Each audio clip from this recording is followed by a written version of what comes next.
Hello, everyone. Tonight we are waking up in the dark right where the world forgets time. There's no fire, no sky glow, no sound, but the slow breath of ferns shifting under storm-wet wind. You're not in your bed or your town or even your species. You're in the middle of a forgotten basin, rain slicking down your hide, watching shadows move in the gloom that's only just slightly lighter than pitch. And you're not alone. Somewhere out there, just past the splash of a puddle just behind the jagged rocks and the slanted silhouette of horsetails, something is moving like meat. And even though you don't eat meat, not even a nibble you follow. So before you get comfortable, take a moment to like the video and subscribe, but only if you really like what I do here. Let me know where you're watching from and what time it is where you are. Now, turn off the lights, maybe turn on the fan for some soothing noise, and let's get started tonight. The thunder rolls again. Not the sharp kind, but the kind that sounds like the sky is dragging furniture over a stone floor. You're crouched low and still, but your body isn't built for hiding. You're tall, lanky. Your hips rise high like a predator's, your long tail counterbalancing the strange curve of your neck. Your jaws, leaf-shaped teeth. A mouth made for chewing ginkgo and cicads. Not meat, never meat.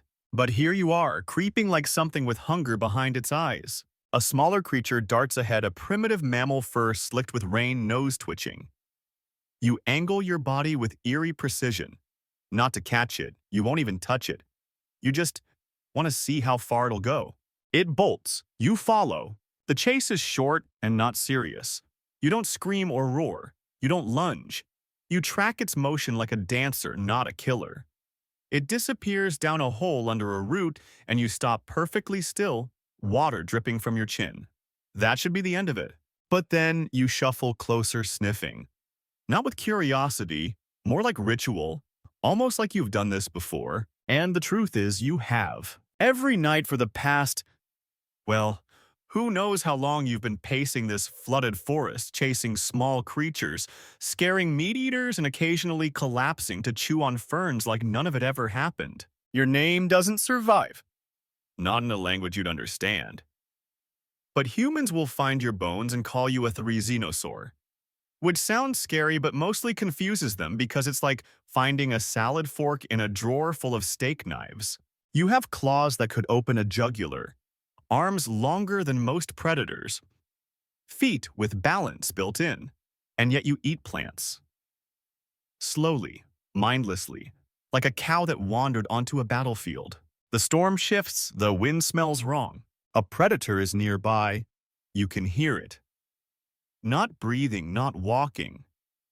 Waiting. This is where any other herbivore would back off, hide, graze somewhere else. But you don't. You step forward. This right here is the part that breaks logic. Even now, even in the most modern fossil labs, they don't get it. Why would something that eats ferns behave like something that eats flesh? Why grow claws like that? Why move like that? Some paleontologists think it was mimicry. Imitation to avoid predation, they say, folding their arms in academic conferences. Others whisper about confusion in evolutionary signaling, how traits meant for display accidentally looked like weapons. Still others wonder if the behavior was just fun, like a bored bird teasing a cat. Historians still debate whether you were territorial or just weird. Maybe a bit of both. But what matters tonight is that you're not just walking through the rain, you're shadowing something else. You hear it before you see it. A small dromaeosaur, its feathers slick and messy, eyes too wide for its own good. It's hunting something else, nose low, claws half-curled. It hasn't noticed you yet. You lower yourself again, your claws scraping softly over mud. There's no growl, no hiss, just presence.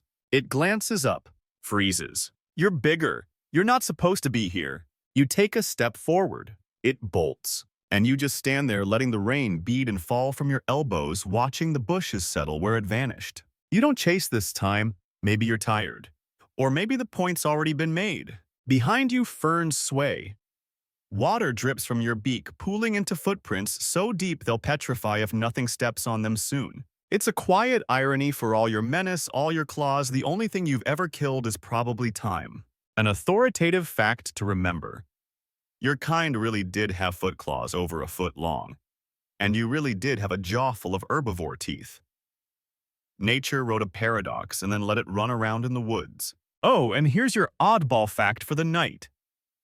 The storm you're walking through is thundering on continents that used to be connected. Back in your day, Antarctica wasn't covered in ice, it had trees. You could have walked to it if you didn't mind the cold. You keep moving. You don't pause when something shrieks in the far distance. You don't answer calls or make any of your own. Your presence alone is disruptive enough. Maybe it's not about food. Maybe it never was. Somewhere deep in a burrow, that little mammal you chased is still trembling, not knowing if it was nearly dinner or just part of a prehistoric performance. You settle beneath a sloped branch and chew a few palm fronds. The world quiets around you. And though no one will ever really understand what made you chase meat, you never ate your story. Your silent, confusing, thunder-soaked presence will haunt the fossil record like a joke with no punchline. The storm has passed, but it didn't go far. You can still feel it rumbling at the edge of the horizon like an animal too big to see. The ground's a sponge beneath your feet, waterlogged roots slick and shifting under the weight of your steps. Every move sounds louder now, louder than it should, but you don't care. You're following something again. This time it's not a mammal, it's not prey at all. It's just another dinosaur. A little bundle of feathers with a bad attitude sniffing along the edge of a stream that wasn't there yesterday. It walks like it's the main character, cocky, fast twitch, completely unaware that it's being followed by an oversized salad enthusiast with the wrong teeth and the right legs. You don't need to be stealthy, you don't even try. Your claws are dragging furrows through the ferns, your joints creaking like old bark, but the little predator keeps going. Maybe it doesn't believe you're real. Maybe it thinks you're a tree that moves. Your teeth wouldn't scare anything. They're blunt, ridged, built for stripping leaves, not splitting vertebrae. If anything, your jaw is embarrassing, like showing up to a sword fight with a pasta spoon. But your legs. Your legs are another story. You were made to move. Your femurs stretch longer than most carnivores. Your knees sit high, hips angled for speed, for weight, for leverage. And your feet spread wide over soft ground, barely sinking where smaller creatures flounder. If a meat-eater tried to keep up with you right now, they'd be stuck face first in the mud while you loped away like an overgrown ghost. You don't know why you're following this predator. Again? It's not curiosity. You've done this before. You've done it every night for seasons. Something in your head demands it. Like a tick, like a compulsion. You have no hunger, but something in you itches when meat moves too fast. And this little hunter's getting too fast. It snaps its head around, suddenly finally feeling you, and freezes. There's a long pause. Then it does the predictable thing, it runs. And you do the weirder thing. You run too. Let's be clear. This is not a chase like nature intended. This is not predator and prey. This is a reverse horror movie where the vegetarian is the thing you run from and no one knows what happens if you get caught because you never actually touch anything. Your strides eat up the space between you and the feathered blur. You're not even trying hard. It's like walking briskly to catch a bus while the bus panics and screams. You close the distance to almost nothing, one swipe of a claw if you wanted, and then you stop. Dead stop, mid-stride, mud sprays. The predator slips and scrambles, disappears into a copse of scythes. And you don't follow. You lower your claws and exhale through your nostrils like the entire event bored you. Or maybe you're satisfied. It's hard to say. Here's where it gets academic. Scientists still debate whether your ancestors ever used those claws for combat. They're long, almost laughably long, but their curve and wear patterns suggest they weren't built for slashing. Not like raptor claws. More like agricultural tools. Garden implements on the body of something that looks like it should be hunting goats. Your genus. Therizinosaurus is a weird footnote in the dinosaur family tree. You're a theropod, technically. That means you're related to the meat eaters, raptors, tyrannosaurs, all the cool, loud kids.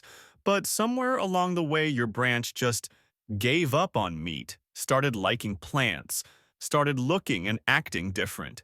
And yet, here you are, still following meat, still running after it, still terrifying things that should, by all rights, be terrifying you.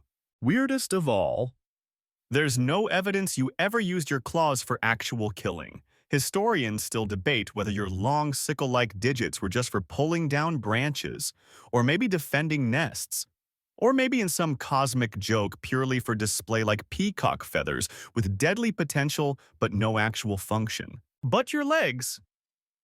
No debate there. They're performance grade, built for pursuit. The kind of limbs you'd expect on a cheetah, not a creature with the digestive system of a dump truck. You move like a predator, soundless, smooth. Your hips don't sway, they drive. Your spine stays level.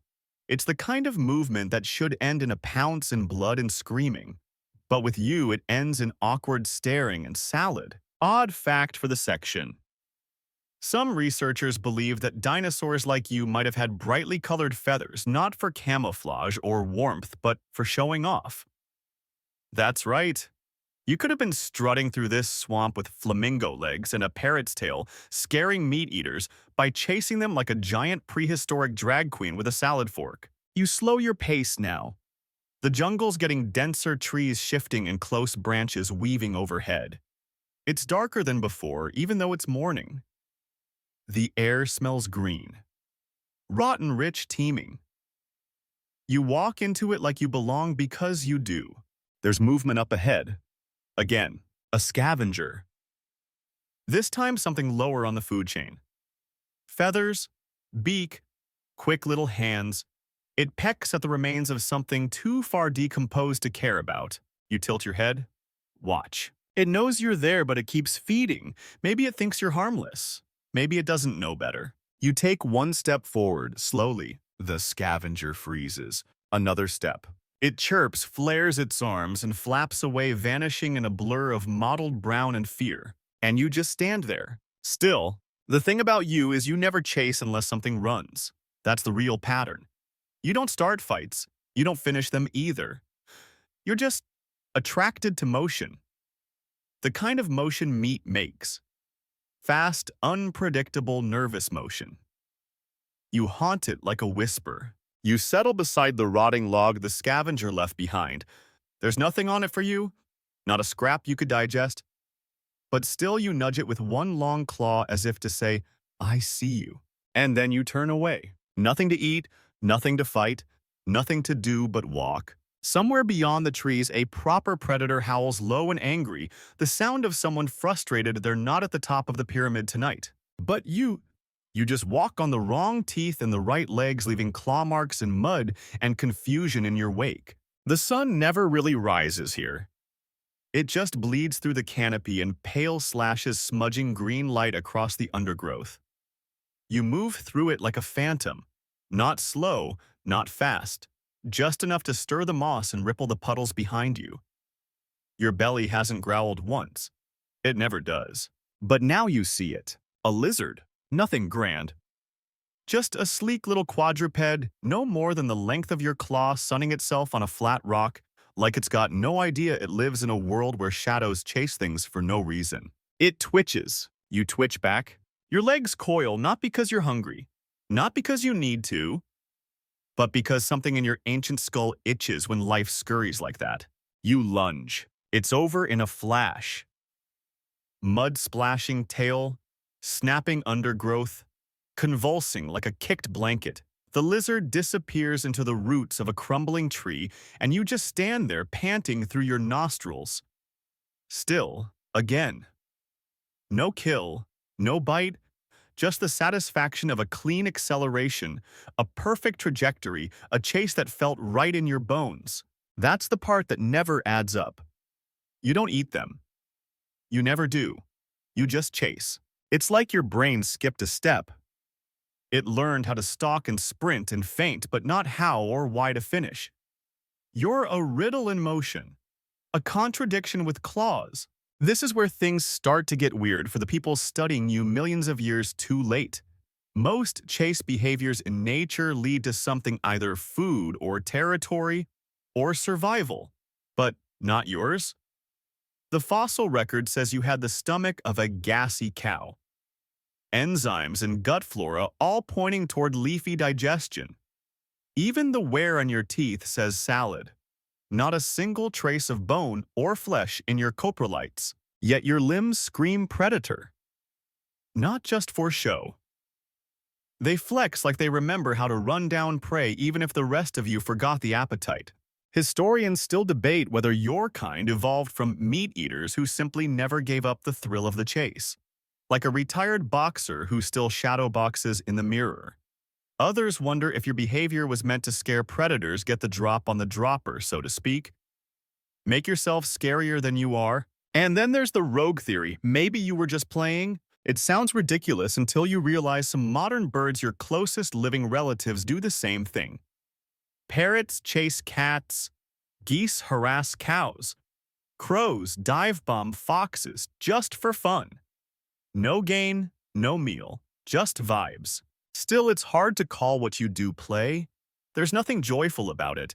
You don't chirp or dance or puff your feathers. You just move. With force. With intention. With precision that seems to come from muscle memory rather than choice. Odd fact for the night.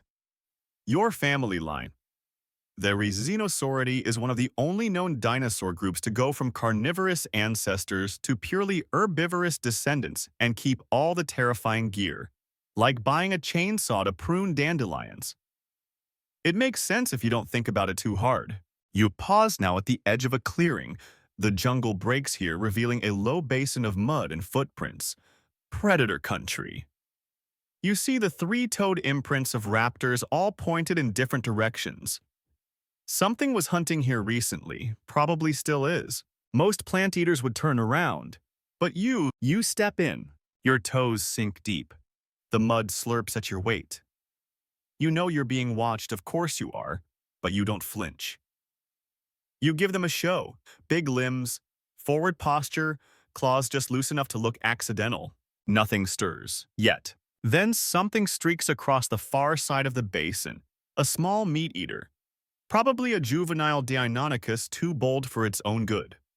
It darts between stumps, stops, sees you, and immediately reverses course with a panicked squeal. And again you chase. You don't even think about it. Your muscles answer before your mind catches up. You explode across the basin, mud flying behind you in wide arcs, claws high, spine straight, head low. The raptor screeches and flees toward the trees. You follow, but only for 3 strides. Then you stop, because you've already won. What exactly you've won? Nobody knows, not even you. But something in your chest eases, like a thirst slaked by speed. You walk back to the center of the clearing. Stand there for a minute, staring at the ripples in the puddle left by your footfalls. The air buzzes with insects, now the kind that feed on anything foolish enough to die here. But there's no blood today.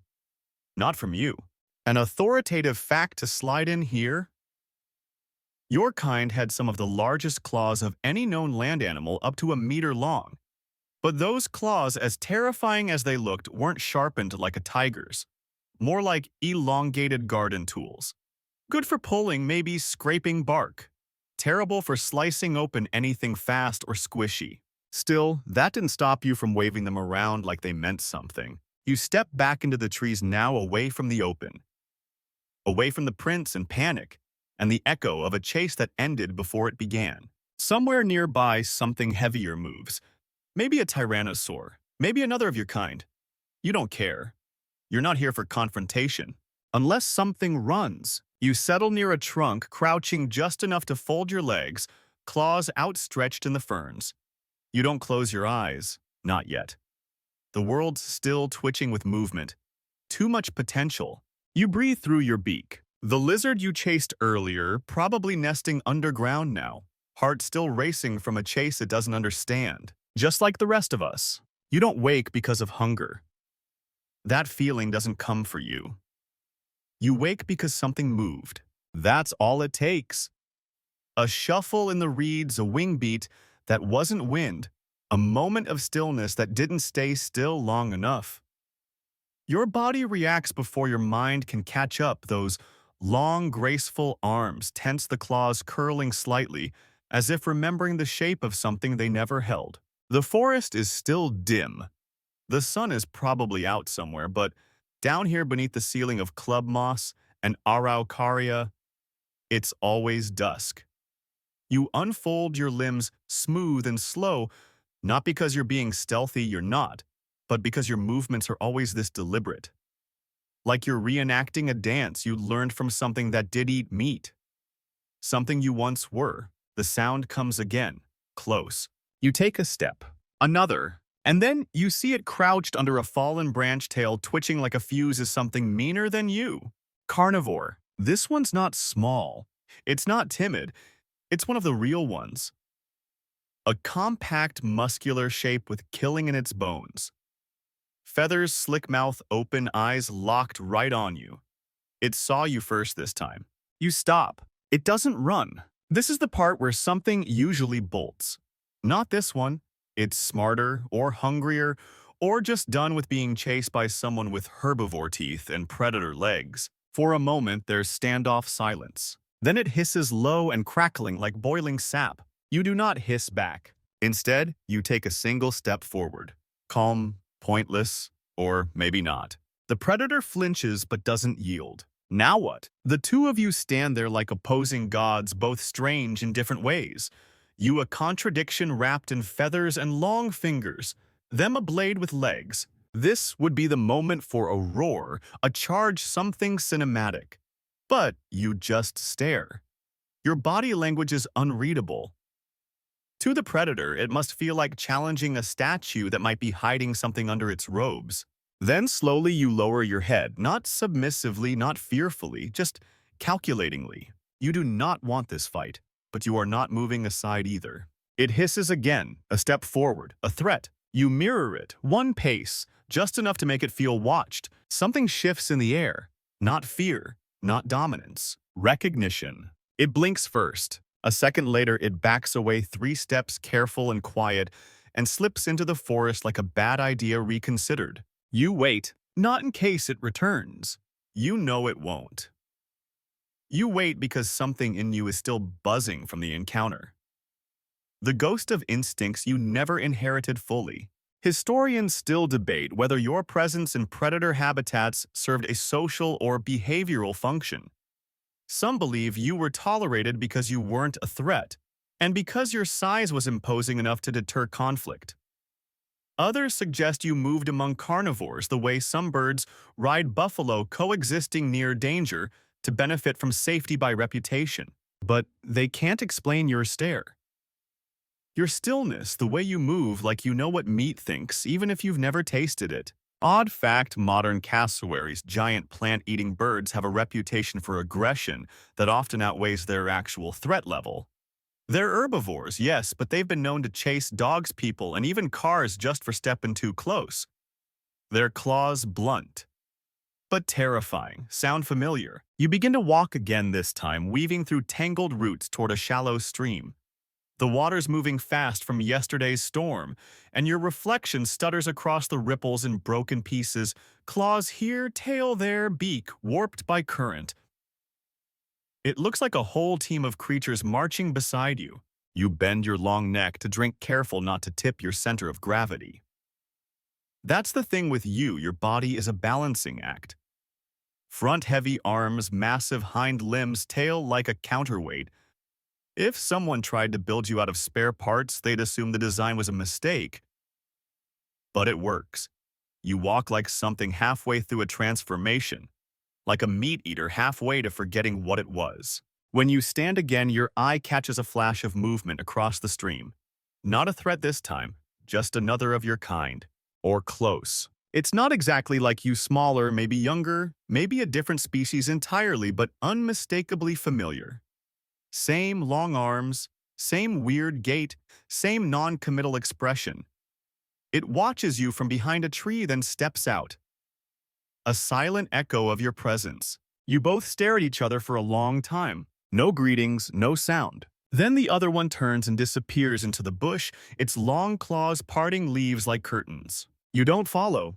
You've never been a follower.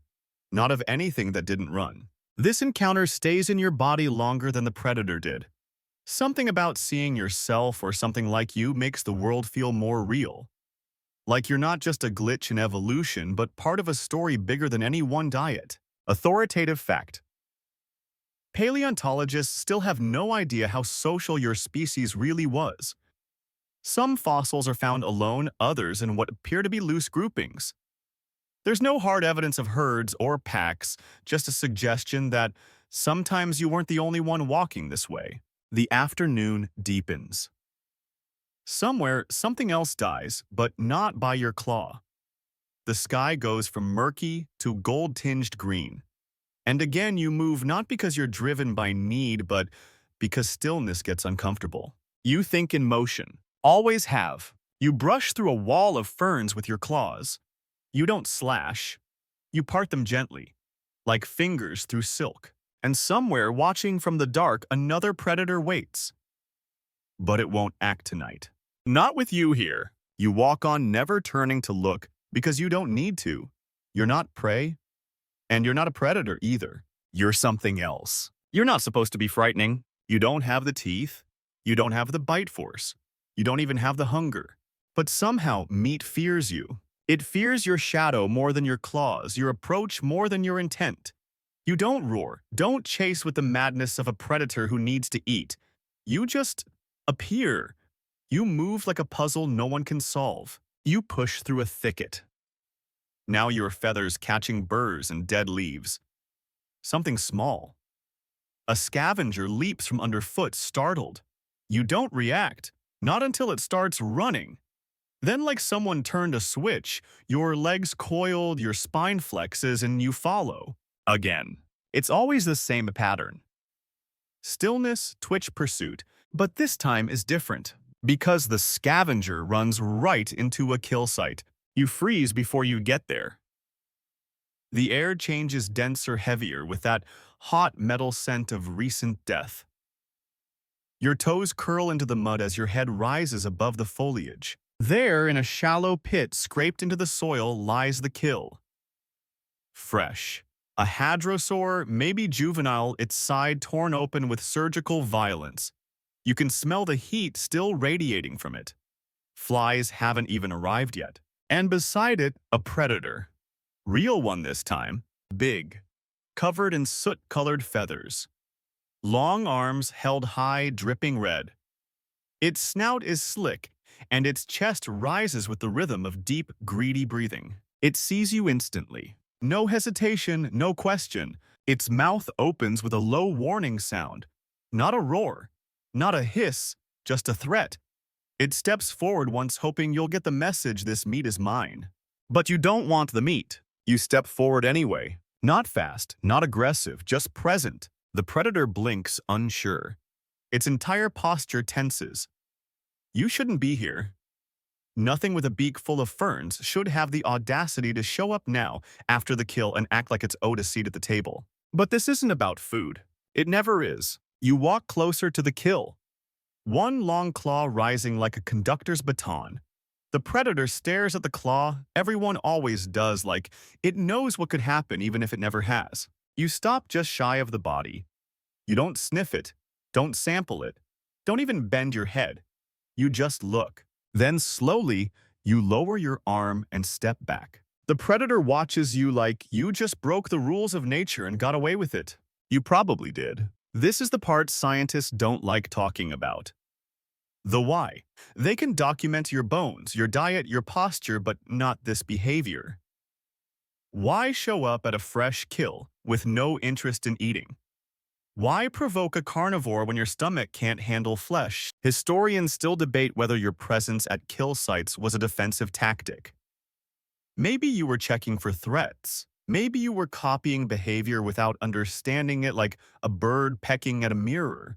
Or maybe you weren't copying at all. Maybe they were copying you. Odd fact, some species of herbivorous animals today still inspect dead bodies.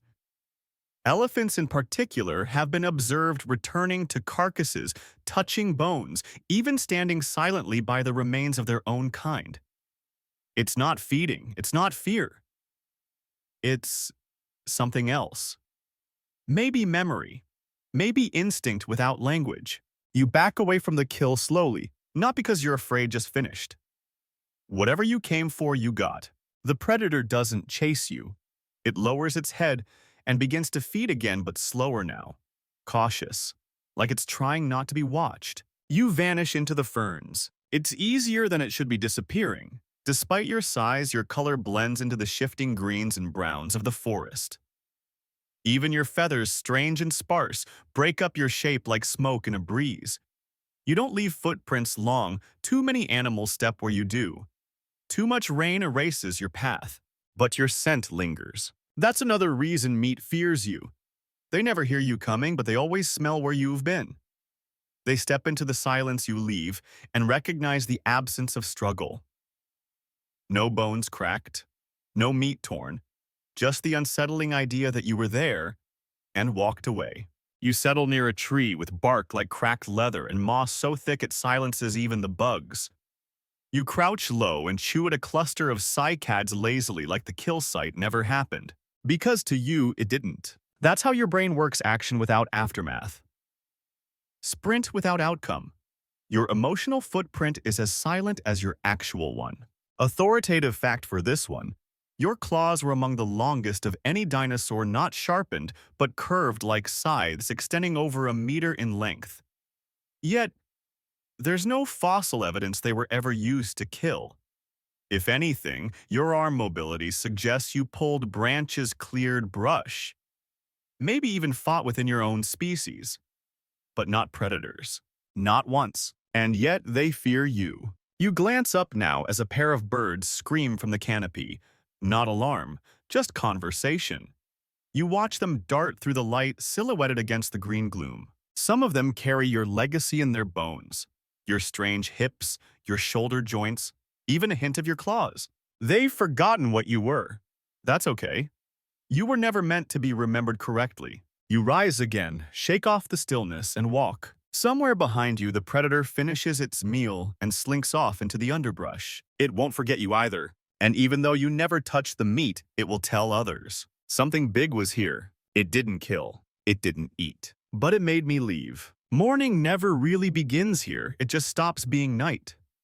You emerge from the cluster of cycads with beads of water slipping down your fears like secrets. The world is warmer now, buzzing. Alive. But you're calm. Detached. There's nothing in you that rises or rushes, no hunger humming under the surface. That part just never turned on. You look around. Everything else is already eating. A nodosaur chews methodically at a bush. A flock of early birds pull insects from the bark. Even a young tyrannosaur, still growing into its shadow, gnaws at the dried skin of something long dead. But you just stand there. The breeze shifts.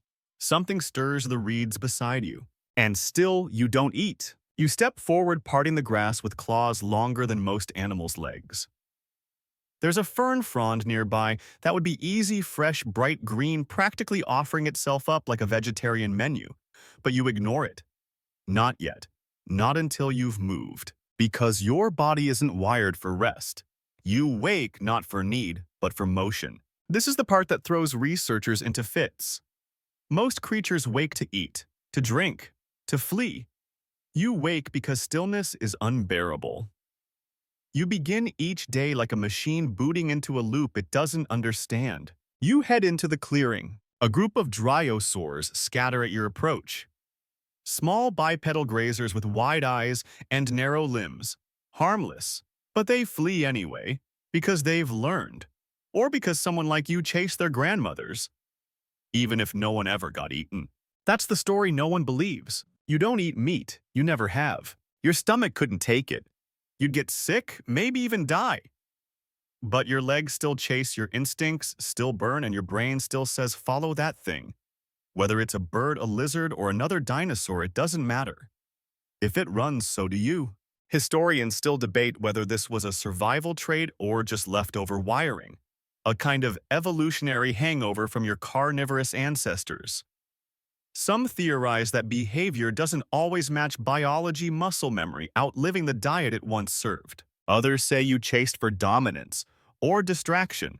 But the simplest truth, you just can't help yourself. You move into a denser part of the forest now where low light filters through a canopy as thick as temple stone. The world smells like heat and mildew and something older than mold. You don't make sound you don't need to. Even your steps are gentle. Each claw places itself like it remembers where the moss is softest. And there in a shallow depression, you see them 3 young oviraptors clustered around something shiny. Not a kill, not food, a nest. You stop. Tilt your head. Watch. They don't see you right away, too focused on the eggs, too confident in their numbers. Then the smallest one glances up, sees your silhouette, and freezes. A heartbeat later, the others follow. They don't move, neither do you. But everyone knows what comes next. You take a step. The oviraptors scatter like leaves in wind. No coordination, no dignity. Just panic. And again, you run. You don't roar. You don't lash out. You don't even stretch your arms. You just run after them like something born to hunt. You match their speed for 3 seconds, then pull ahead effortlessly. They zig. You zag. You could have cornered one if you wanted to. You didn't. Instead, you stop. Let them vanish into the underbrush, flapping and shrieking, like they just met the end of the world. And you stand there, alone, beside the nest. You look down at it. 4 speckled eggs, still warm, still whole. You don't touch them, not even out of curiosity. You just needed to run. Odd fact for your collection. There's a bird called the secretary bird, famous for stomping snakes flat with legs that could win Olympic medals. But it doesn't always kill the snakes. Sometimes it just chases them down and walks away. Scientists still don't know why. Sound familiar? You crouch now not in exhaustion but to think, or whatever your version of thinking is. Long arms resting across your thighs, claws splayed like question marks in the moss. No motion, no prey, no purpose left in this moment. That's the strange part, you don't always need a reason. There are dinosaurs built for function. Tyrannosaurs for killing. Triceratops for defense. Ankylosaurs for holding the line. But you're built for contradiction. Your stomach wants leaves. Your body wants motion. Your brain wants something it can't name. Authoritative fact for the hour. Your kind had one of the most efficient digestive systems of any large herbivore. Massive guts, long intestines, and fermentation chambers. You could process even the most fibrous plants. And yet your forward-facing posture and long claws kept confusing scientists for decades. You looked like a predator. But you ate like a cow and acted like neither. You stand again. The forest settles around you, twitching with new bird calls. Somewhere a predator screams. Not at you. Probably not even about you. But you still turn your head. Not from fear, from instinct. You walk now not urgently, not aimlessly, but with that quiet, straight-spined grace that made so many animals run before you even blinked. You're not chasing anything this time, just moving. The leaves catch on your feathers and spiral in your wake. The world forgets to make noise around you. Because when you pass through things, hush, not because you're dangerous, but because no one knows what you want. And the meat keeps running because it doesn't need a reason. It just knows you're behind it. The ferns sway like breath as you move beneath them, low and deliberate. There's a scent in the air, old blood half dried, half soured. You're not drawn to it the way a predator would be. You're not licking your beak or sniffing the wind for a trail. You don't even pause. You're here for something else. Something is happening up ahead. You slow as the trees thin. The ground dips slightly and you crouch at the ridge of a shallow basin slick with recent rain. A scene unfolds below you like a play where you're never cast but always watching. A juvenile dinosaur. A hadrosaur. By the look of it, no bigger than a canoe and trembling is backed into a stand of reeds. Around it, 3 raptors circle. Feathered, agile eyes glittering with the kind of intelligence that rarely leads to kindness. The hadrosaur cries out soft, high-pitched, too young to know it's already being measured. You step back slightly, hiding in the ferns. Not because you're scared, because you want to see. One of the raptors darts in and nips at the juvenile's side. The hadrosaur kicks, connecting awkwardly. A second raptor moves in from behind, trying to hurt it. The third waits, watching, calculating. You watch them all. You feel it rise in you, the muscle tension, the breath slowing the way your legs begin to coil without your permission. Not because you're going to attack, you never do, but because your body insists that this is motion and you respond to motion like lightning to thunder. Still you hold. Why? Because this is rare. This is meat in its truest form, cruel, instinctive, organized. Not one predator. 3. Working together, performing. And yet, it's not jealousy you feel. It's fascination. A sense that you're missing something you were supposed to understand by now. The raptors move in. A chorus of shrieks, a flash of claws. The juvenile cries out, stumbles, goes down in the reeds. You still don't move. You could stop it. Or at least startle them. Even your silhouette would be enough. You've done it before, stepped out of the gloom and scattered smaller predators with nothing but posture. But you don't. You just watch. The raptors don't drag their kill away. They eat here. Quick, frantic bites, one of them standing guard. Their feathers puff with tension, their eyes flick to the tree line. They know they're not alone. And then one sees you. It's the guard, the sharpest one. Its eyes widen, not with fear, but with the raw confusion that always follows you around. You the wrong animal at the wrong moment. A contradiction where logic expects an answer. It chirps sharply. The others freeze, red-mouthed and ragged. They see you now. There's a standoff in the basin. You motionless in the shadows, them drenched in violence. One of them hisses. Another flicks its tail in warning.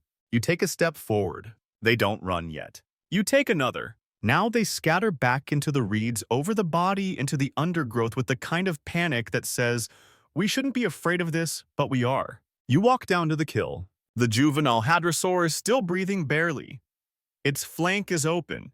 Its eyes wide and fixed on you now, not in recognition, not even in fear, just in confusion. One last question it'll never answer. You lower your head. Inhale. The scent is nothing to you. Not revolting, not enticing, just information. Warmth, salt time running out. You touch your claw to the ground beside it, not the body. Never the body. Just the mud, soft and dark, already soaked with blood that isn't yours. You stand for a long moment, the only movement in a world that's trying to forget what just happened. And then slowly you turn away. You don't look back. You never do. Historians still debate whether creatures like you ever scavenged out of necessity. But the evidence is thin. No stomach contents, no coprolites showing meat. Nothing to suggest you ever crossed that line. You just lingered near it. Odd fact, crows have been known to attend funerals of other crows. They'll perch silently watching a fallen peer, calling out intermittently like mourners. Some believe it's grief. Others say it's information gathering. But nobody denies the behavior is real. You trudge back up the basin slope. The sky is a little brighter now, smeared with the orange promise of distant fire. Somewhere beyond the trees, a flock of birds takes off in unison, wheeling above the canopy like the ghosts of something that never evolved to understand you. You don't belong at the feast. You don't belong at the kill. But you keep showing up anyway. That's what unnerves everything else. They expect behavior to make sense. Hunger to explain movement. Threat to explain presence.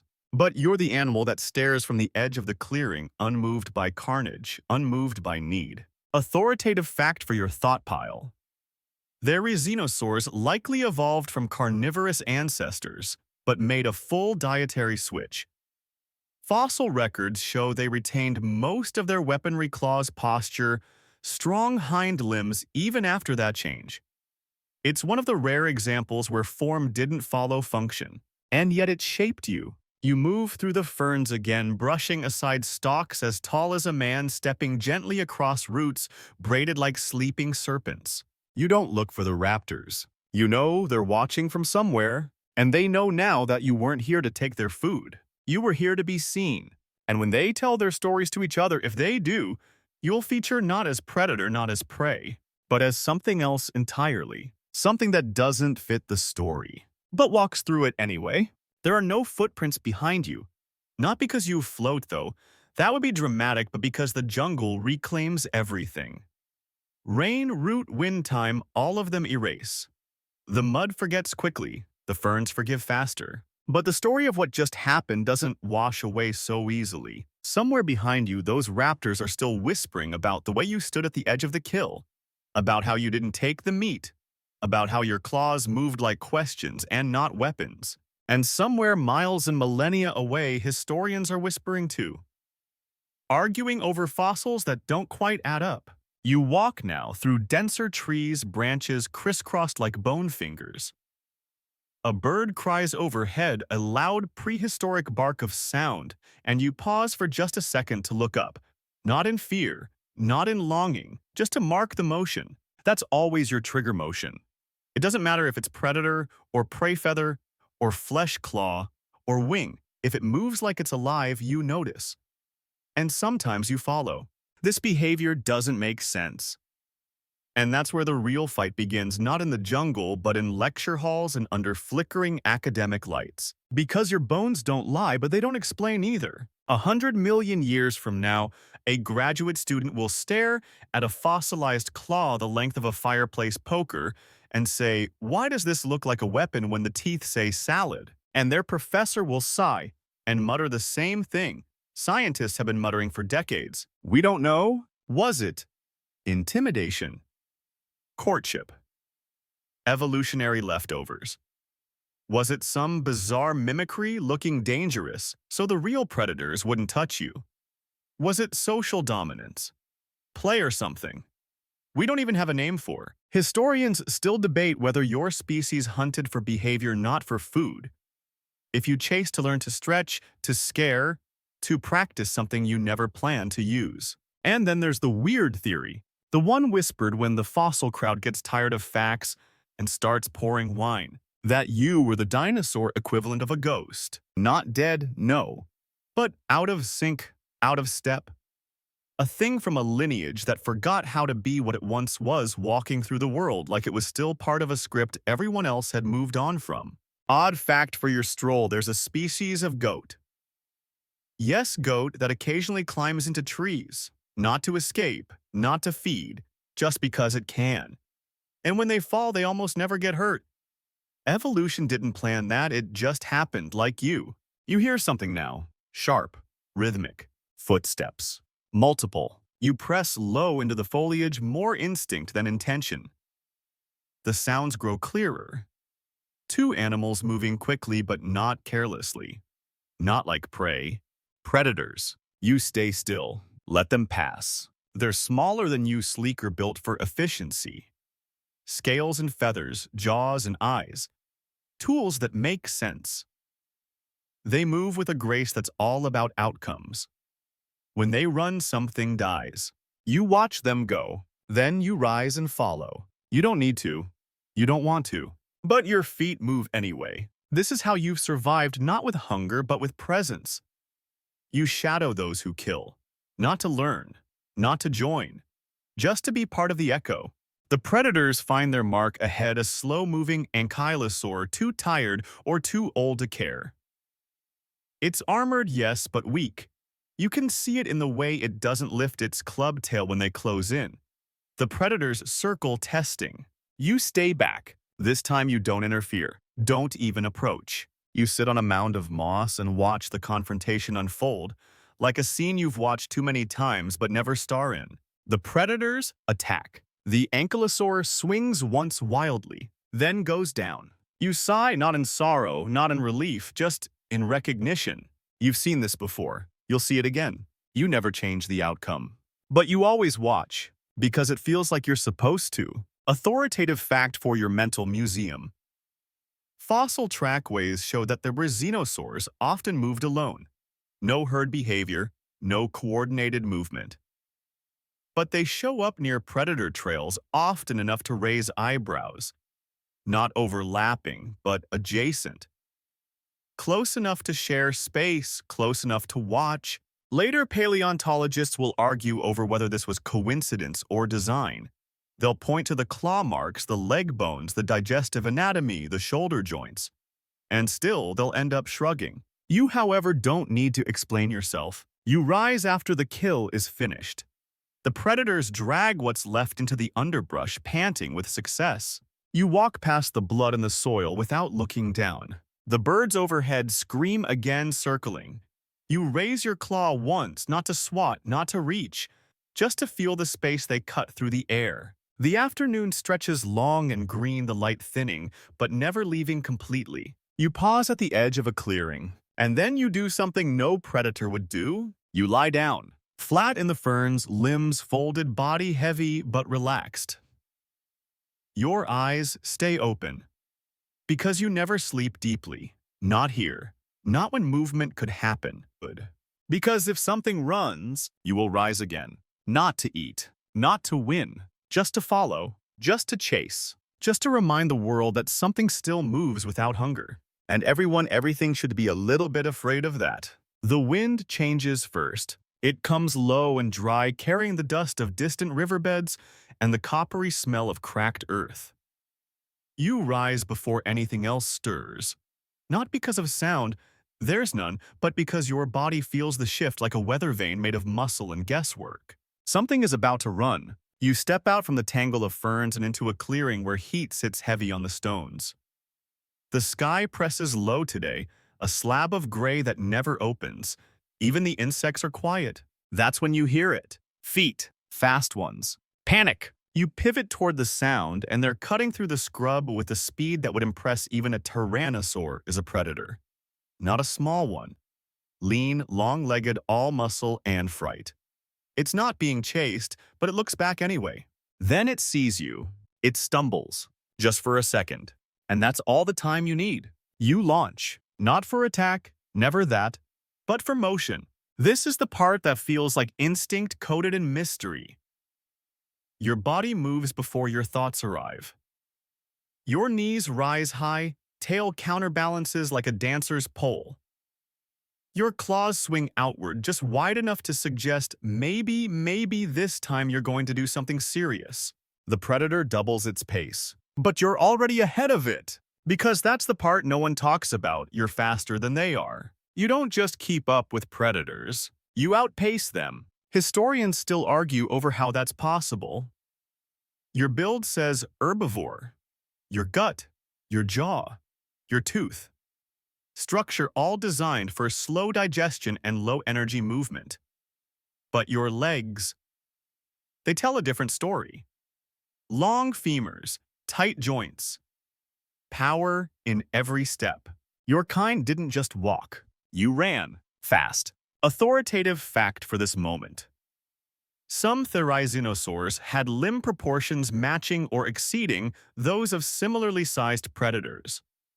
Their stride length and joint articulation suggest that under the right conditions they could hit surprising speeds. Not sustained gallops, but fast bursts. Enough to chase, or flee, or both. You sprint past the predator now. Not directly in front, just wide enough to make sure it knows it's not leading this dance anymore. It yelps and veers off course, confused, as if asking, "Why are you chasing me? I'm the one with the teeth." But you don't answer. You slow down gradually, veering off the path and back into the green. Your pulse slows almost instantly. The chase is never about effort. It's about presence. The predator disappears into the trees, disoriented and alone. You come to a full stop. The only sound is your breathing, soft like wind curling around a shell. Not heavy, not strained, just measured.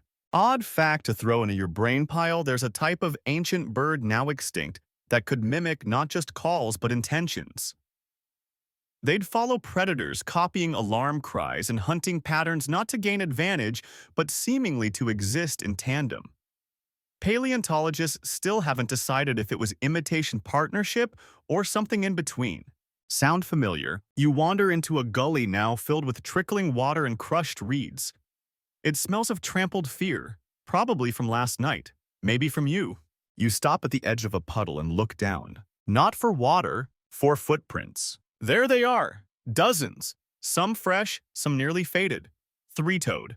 Clawed. Almost like yours. But not quite. You crouch, tilt your head. These prints are from a raptor group. The kind that runs together, hunts together. Lives short, sharp lives that end with someone else's bones under their claws. You don't avoid their path. You step into it, one foot after another, until your prints overlap theirs. That's the real metaphor, isn't it? You walk the same paths, but you leave a different story. They kill. You chase. They feed. You observe. And yet from a distance you look the same. This has driven more than one fossil hunter into fits. So many early reconstructions got your kind wrong. They thought you were predators, monsters. Some even placed your claws backward because no one could imagine something so deadly-looking not being used for killing. But the truth was in the gait, in the angles, in the absence of meat. You press forward through the puddle until your claws scrape dry ground. You pause, then rise to your full height. There's a ridge ahead. Rocky, uneven, not often traveled by heavy-footed grazers. But you take it anyway, clawing your way up with long, slow steps. At the top, the forest opens below you like a theater. You watch a group of smaller herbivores grazing near a fallen log. Young ones. Nervous. You don't move. You've done enough today. They haven't seen you. Yet. And for a moment you just watch. Not like a hunter, more like an archivist. A librarian of behavior. Someone logging the motion of the world in case no one else remembers it later. You blink. Lower your head. Walk away. You don't need them to run. Not tonight. And that's the part that really unsettles the meat eaters. They never know which version of you they're getting. The one who chases or the one who watches. But both move faster than they ever expect. The sky has taken on that odd amber-green tone that comes before a storm or maybe after one. Time gets slippery in the forest. You've been walking all day, not toward anything, not away from anything. Just walking. Just being where motion is. You crest a low ridge and pause. Below in a hollow shaded by scythes and towering araucaria lies a carcass. Fresh. Not warm anymore, but not old either. The air is thick with the metallic tang of it. A ceratopsian judging by the sprawled limbs and the shattered frill. Whatever brought it down isn't here now. They ate what they needed and left the rest behind like they always do, rude, wasteful, efficient. You watch it for a moment, it doesn't move. Of course it doesn't, but your head tilts slightly because part of you is waiting for it to. This is the part of your behavior that most confuses the modern human mind. You don't touch meat, but you're drawn to it. Like you expect it to get up. Like you're testing the air for signs that it might suddenly twitch and run again so you can do what you do best. You descend the ridge. Your feet land soft even with your size. The ground barely flinches. You walk up to the carcass, not hesitant, not aggressive, just present. And then you do something truly odd. You sniff it. You poke it. With your claw, not your snout. A gentle tap. Just once. Like checking if a story is over. And then you walk away. Just like that. This is what scientists call non-predatory investigation. It's a term invented to label something they don't really understand. You show up at kill sites. You inspect them. You don't feed. You don't interfere. You're not a scavenger. Not even curious, really. Just compelled. Historians still debate whether your kind showed this behavior as a way of learning predator patterns. Like some evolutionary ghostwriter hanging out at death to revise the next draft of survival. Others suggest you were simply drawn to movement, and when the movement stopped, so did your interest. But not before a little nudge, just to be sure. You pass under the overhang of a stone bluff. Now the walls streaked with mineral lines, old moss, clinging in strips. Something screeches above you, a flyer, maybe a pterosaur, but you don't even glance up. You're distracted by something in the dirt, a pile, abandoned meat, bones, viscera, sun-warmed. already buzzing with insects. You step closer. Again, your body tenses, not in desire, not in fear, but in memory. This is where a real predator would feast. This is where the strong jaw, the flesh ripper, the actual threat would be chewing right now. But not you. You step into the circle of scent and blood and buzzing, and you just exist in it. For a few minutes, you walk around the pile. You press one claw into the mud beside it. You sniff a fragment of bone already cracked by stronger teeth. Then you straighten and walk on. Somewhere in the distance, something screams. It's not for you, but it might be because of you. That's often the case. Odd fact for your walk, there's a species of South American monkey that leaves food behind deliberately, then returns later not to eat it, but to inspect who's touched it. It's not feeding behavior. It's not protection. It's surveillance. No one knows why. Your claws drag gentle furrows in the mud now, not as weapons, just traces. Markers. You've never hunted anything, but your tracks tell stories that make predators uneasy. You move through the jungle like a rumor. You reach a grove where water sits still in shallow pools. Your reflection stares up, warped by ripples split into pieces, feathered arm-long snout, enormous claws. You blink. The image disappears. It's just you again. This moment is where the real question lives. If you found meat, if it was clean, still warm, not a struggle, not a kill, would you eat it? That's the part nobody knows. Because you never did. Because you always walk away. Authoritative fact for the hour analysis of the resinosaurid coprolites. That's fossil poop for those not in the science club, reveals no traces of meat. Not even once. Just plants. Tough fibrous stuff. Ferns, cycads, maybe even bark. Your insides were more compost bin than butcher shop. Still, the bones of your limbs say something else. Say you could have if you'd wanted to, if the story had gone differently. You step out of the grove as the light shifts again, cloud cover closing in. The air grows heavy. Rain is coming, not yet, but soon. You find shelter beneath a tilted tree, the roots half uplifted by age and time. You crouch low, not for warmth, not for rest, but just to be still while the world rearranges itself. There's motion out there, always is. Things dying, things running, things watching.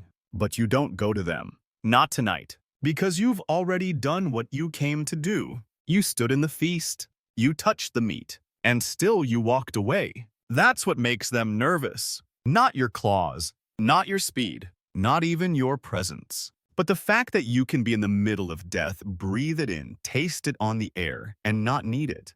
That's the part they'll never understand. That's what gives you power. You're already awake when the predator arrives. It doesn't know you're here yet. Crouched behind a curtain of horsetail plants, your long claws cradled quietly in the moss. You're still as a fallen tree, but your eyes are wide open, tracking every ripple of movement, every shift in the underbrush. The predator is confident too. Ooh, confident. You can tell by the way it struts tail, high jaws slightly parted in anticipation. It thinks it owns this path, thinks it's the main character. It doesn't see you, not yet, but you see it. And something in your body, something old, not written in words but in muscle and habit, says move. Your legs tense. You raise your torso a little. Not to strike, not to fight, to pounce. You surge forward. Leaves explode behind you, claws high, feathers streaming. You let out no sound, no roar, just presence. A wall of unexpected motion. The predator's small, sleek, sharp-toothed screeches in pure animal panic. It drops whatever plan it had for the day and bolts through the brush, tail whipping, all grace gone. You stop after 3 strides and just stand there, watching the wake of its escape. You never intended to touch it. Of course not. You just wanted the moment, the charge, the test. Somewhere out there, that predator is still running, crashing through ferns, breathing like the world's falling apart, wondering what just happened. It'll tell others if they listen. Or maybe it'll keep it to itself, confused and embarrassed by the sheer illogic of it all. Because what kind of herbivore fakes a pounce? Historians still debate whether mock attacks were part of your behavioral toolkit. Some say no. Too risky. too energy-intensive for no payoff. Others argue that your kind of the rhinosaurs had highly flexible arms and forward-facing vision, two traits that suggest complex interaction with the world. Mock attacks may have served a purpose. Or maybe they didn't. Maybe it was performance, muscle memory without a mission. You take a step forward, then another as the leaves settle. No rush, no pursuit. You've made your point. Odd fact for the moment. The blue jay, a feathery, noisy little terror in the modern world, has been observed pretending to dive at cats and dogs, even people with no intention of making contact. They do it for control, for message, for chaos. Sound familiar? You walk along the slope now, where fallen logs bridge mossy trenches and vines dangle like ancient curtains. This is your stage. You don't need a spotlight, just witnesses. And the forest is full of them. A trudont watches you from a low branch. Not hunting, just frozen. Probably saw the whole thing. Probably doesn't know what you are now. Not predator, not prey, just something to avoid. That's a kind of power too. You pass under its gaze unbothered and head toward the narrow clearing where sunlight breaks through for just a few minutes each afternoon. A place for drying feathers, warming bones, and deciding whether the day requires another sprint. Today it might, because something's already there. A juvenile predator. Maybe the same species as the one you startled earlier, maybe not. Smaller, skittish, eyeing you with the kind of nervous curiosity usually reserved for snakes or large fallen fruit. You pause at the edge of the clearing. The juvenile flattens its body slightly, half threat, half plea. You don't respond? Instead, you take a long, slow step forward. And then you do it again. This time faster. Not full speed, just enough to make it flinch. And when it flinches, you stop. Dead still. The juvenile twitches, unsure what you're doing. Its little brain is scrambling, trying to make sense of you. You don't look like something that should charge. Your claws don't match your teeth. Your posture is all wrong. And that's exactly the point. You shift again sideways this time. A half circle, a mock stalk. The juvenile backs up slowly, then breaks and runs. You let it. You lower your head and exhale softly. One claw traces a shallow arc in the dirt, like you're signing your name in a script no one else knows how to read. You weren't angry. You weren't hungry. You just needed the motion. Authoritative fact time. Some paleontologists suggest that the large brains of their dinosaurs relative to body size hinted at more than simple instinct. Their brain cavities suggest advanced spatial awareness, possibly even complex social behavior. That doesn't prove you had intentions, but it does mean you might have enjoyed doing things that didn't directly benefit your survival. Which brings us here. You crouch again under a tree, feathers ruffled slightly from the chase, not dirty, not tired, just still. The jungle sings around you. Nothing urgent, just bugs and birds and the sigh of wind through wet leaves. Somewhere the juvenile is still running, still thinking it narrowly escaped death. Still has no idea that death was never even in the room. That's the real secret. You're not here to kill. You're here to interrupt, to remind, to insert a heartbeat of terror into someone else's rhythm, and then vanish. You do that now. Melt back into the green. The clearing becomes still again as if nothing happened. But the prints remain.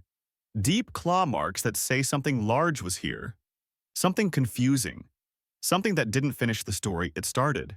The forest remembers your footsteps even when the fossils don't. And tonight, a dozen predators will sleep a little lighter because of the whisper they heard from someone who was almost eaten by something that doesn't eat. You, the fake pouncer, the motion hunter, the anomaly in feathers. The sun arcs high above the canopy now, but you don't look up.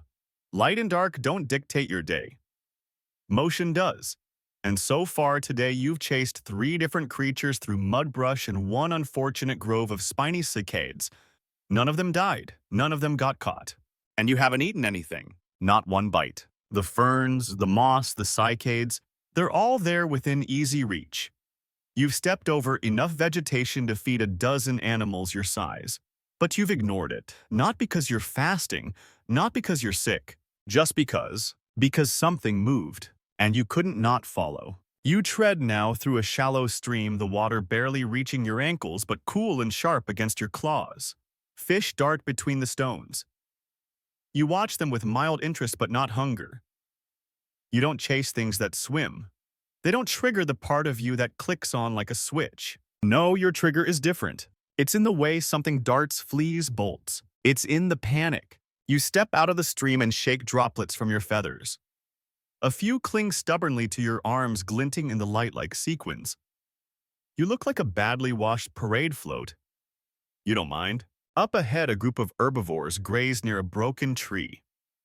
Stegosaurs, clunky tail-swinging beasts with plates that shimmer when the light hits them right. They don't run when they see you. They don't even lift their heads. They know what you are, sort of. You walk past them, slow, deliberate claws raised just slightly off the ground so they don't drag.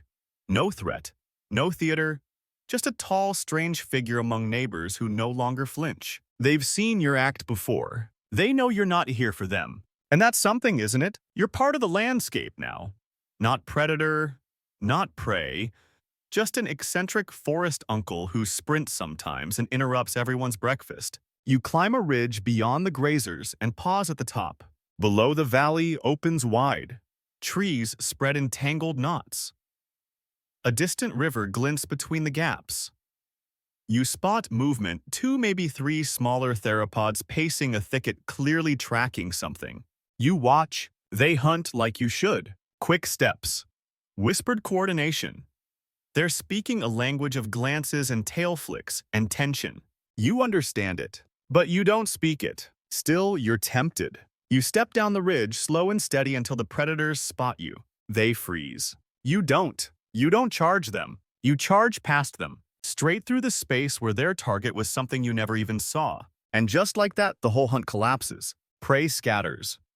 Predators curse and screeches and stares. You keep running. Not for long. Just a sprint. A flourish. A reminder that this jungle isn't as predictable as it thinks.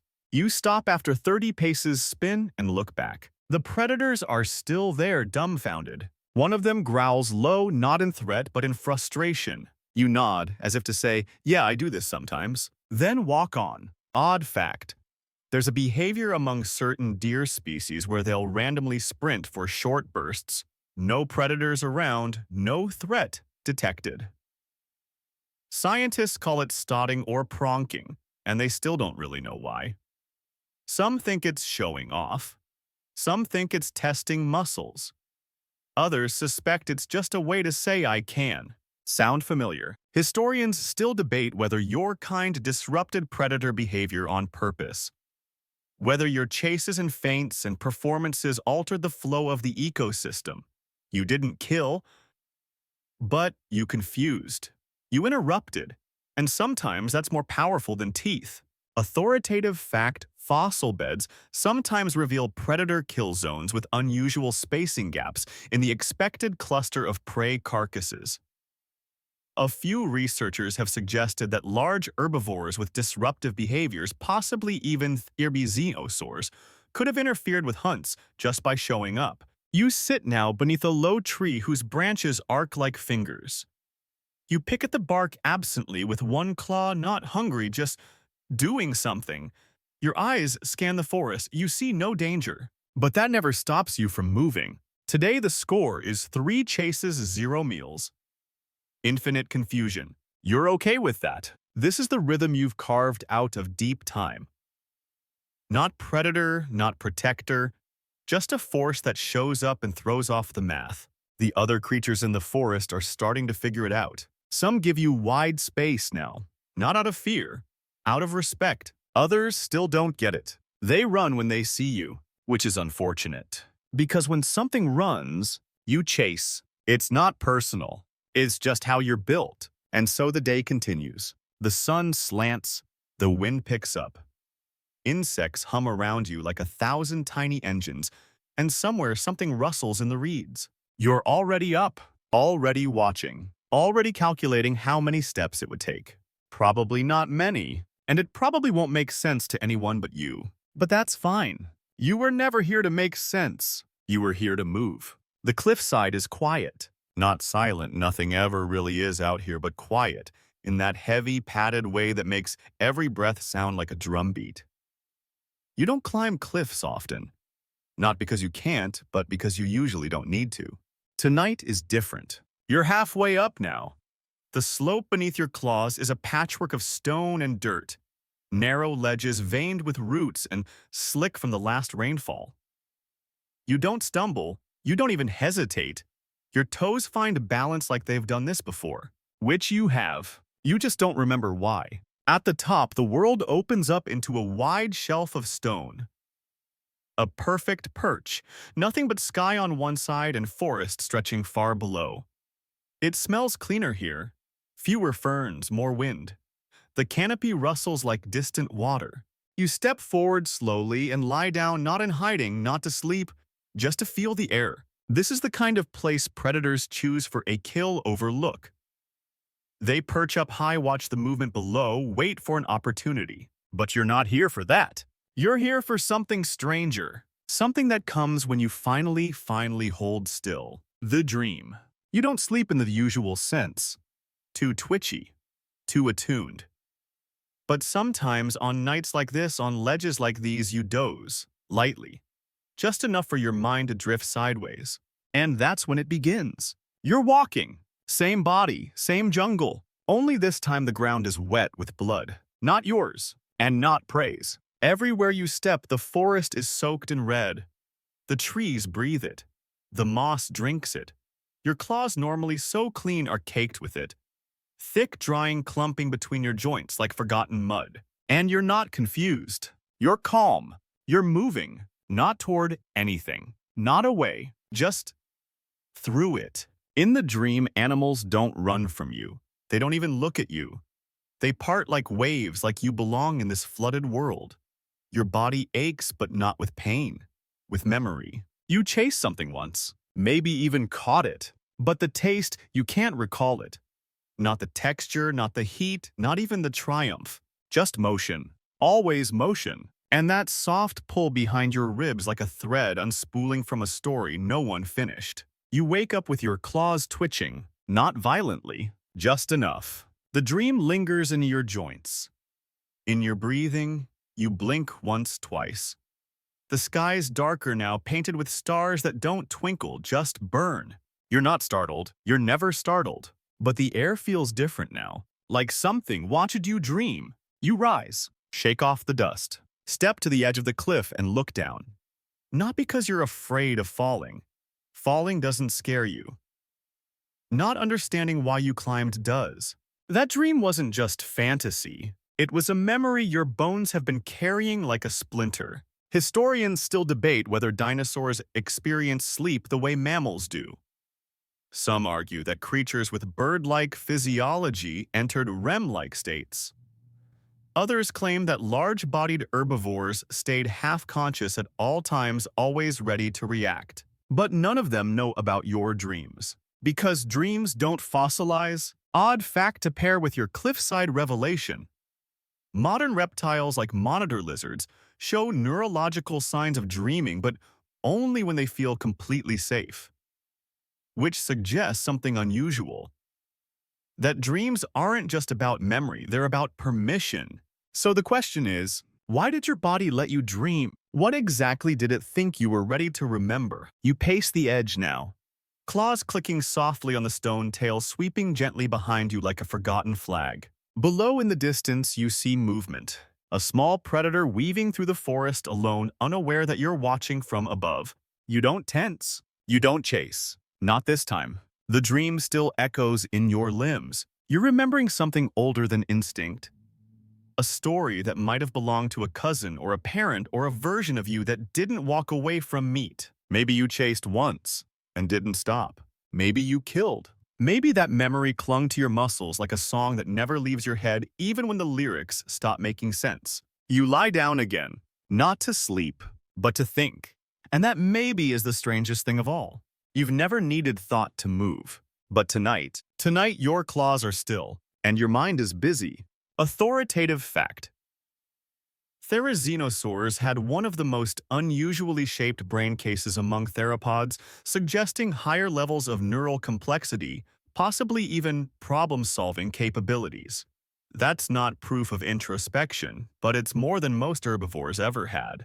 You settle your chin against your folded arms. Close your eyes but don't sleep, because this dream doesn't need sleep to continue. It's in you now, like blood you never drank, like prey you never caught. Like a question that doesn't want an answer. You stay on the cliff until dawn, not watching, just remembering, even if it wasn't your memory to begin with. Dawn creeps up slow and pale, dragging blue shadows over the ridge like someone repainting the world with a wet brush. You're still lying on the cliff when the light finally touches your feathers. Still, awake, unblinking, but different now. Something inside you has shifted. You rise without sound. Your limbs uncoil with a grace that's too practiced to be stiff. The dream didn't wear you out, it tuned you. Like something old in your body just remembered how to hum. You take one last look over the forest, the same canopy you've stalked and confused and whispered through, and then you descend. Not fast, not frantic, just a slow, sure, step-by-step claws tracing the rock like memory. Back down into the jungle. Back into the world that still doesn't know what to make of you. And this time you bring the dream with you. Below, the air is already thick with day. The undergrowth rustles with activity feathers and fur and too many legs to count. You pass a scavenger tearing into an old rib cage, but it pauses when you come close. Not out of fear, out of uncertainty, like it's wondering if you'll chase. If today will be one of those days. You don't. You just walk past. You're not done with chasing, but today, there's something else in your gait. A memory that feels like ownership. You stop at a shallow mud flat that the rain turned into a mirror. It's a place where footprints stay a little longer than usual. Enough time to whisper back to whoever left them. And you see them now. Yours. Dozens of overlapping clawed tracks. All yours. From different days. Different moods. Different chases. Some deep, some light. Some charging, some meandering. It's like watching your own story told in loops and spirals. You stand in the middle and add one more. A fresh straight line of claw tips 3 toes wide, stride tail lightly dragging. A signature. You turn and leave it behind. Historians still debate whether your legacy was one of menace or mystery. Your fossils are rare, isolated, hard to place. One moment you appear in layers full of predators, the next in areas with little more than ferns and insect burrows. You don't fit the pattern. You don't follow the rules. And yet you're remembered. Maybe not correctly, but consistently. You pass a pack of juveniles, small herbivores with big eyes and twitchy tails. They freeze when they see you. One takes a half step toward running. You stop, just enough to be noticed. They don't run. They just watch. And you move on. Because sometimes the warning is the chase. Odd fact in some ecosystems today. Certain herbivores mimic the behavioral cues of predators to gain space, stretching tall, puffing up, walking with confidence they don't really own. It's bluff. But bluff works, especially if you never break character.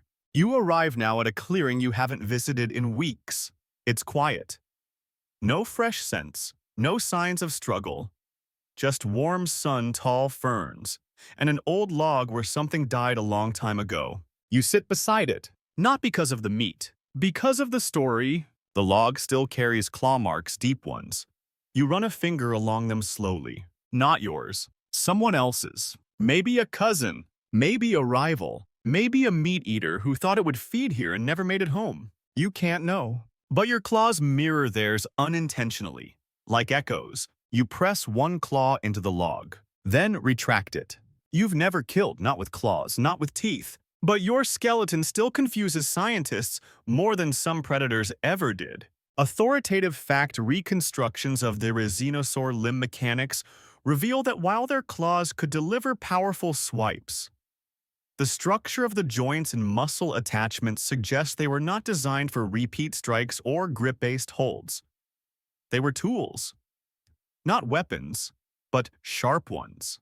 You rise again, and as you step away, you realize you've left another trail. not in mud, in memory. Because every creature you've chased still remembers you.